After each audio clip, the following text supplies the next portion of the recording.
Takže čau, moje meno je Mike a vítam ťa pri novom videu. A v tomto videu by som ti chcel povedať tie najtrápnejšie alebo najhotrávnejšie veci, ktoré môžete dať na Facebook. Takže dievčatá od 10 do 12 rokov, prosím, toto nedávajte na Facebook. Nepíšte o tom, nedávajte to, nezdieľajte to. Ďakujem. Takže ako prvé, motivačné citáty. Pretože ak napíšete, že kôň je len kôň a pes je len pes, tak to nikomu nedáva zmysel. Takže toto tam vôbec nepíšte. Ak už chcete písať takéto motivačné výroky, motivačné citáty, tak nech dávajú zmysel. Nerobte to, je to zlé. Ďakujem. Ďalšia vec sú fotografie jedla. Sú dve typy ľudí, ktorí dávajú jedlo na Facebook, väčšinou ženy. Nejaké drahé jedlá, keďže idú do nejakej drahej reštaurácie, sú z toho úplne happy, že sú v drahej reštaurácii, tak si objednajú drahé jedlo, keď už sú v tej drahej reštaurácii a dajú to na Facebook a napíšu tam normálna večera, alebo také niečo. Takže to je jeden typ. A ďalší typ je ten typ, ktorý si každé ráno spravia palacinky ako v americkom filme, zo záhrady si natrhajú čerstvé jahody ako v pravej Amerike, dajú to na jednu fotku, dajú to na Instagram, Facebook a je to tam. Proste.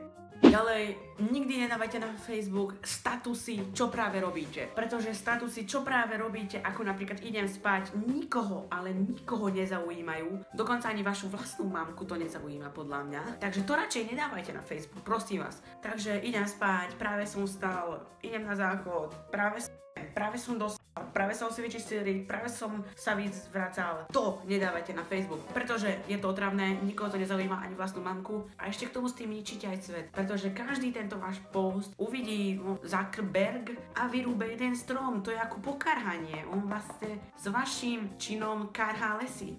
To není dobré. Ale teraz prechádzam k tej najotrávnejšej časti Facebooku.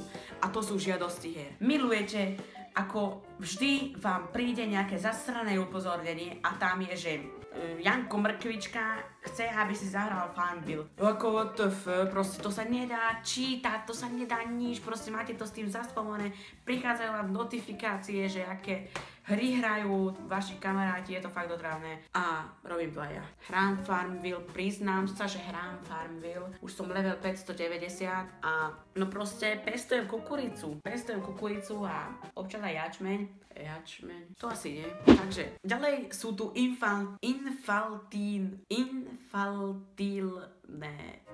Také, tuto je slovo, ako sa to má čítať, prejavy. A to pozostáva z toho, že napríklad napíšete to je cool, hej, to nedáva zmysel, je to spam, je to nežiadúca pošta a kazí to lesy. Za toto tiež káca stromy a nekácate stromy, viete, aké ja mám rád stromy. Ak sa videjko páčilo, tak to ste naobile, pretože to videjko sa vám nepáčilo. To by bolo všetko, čau.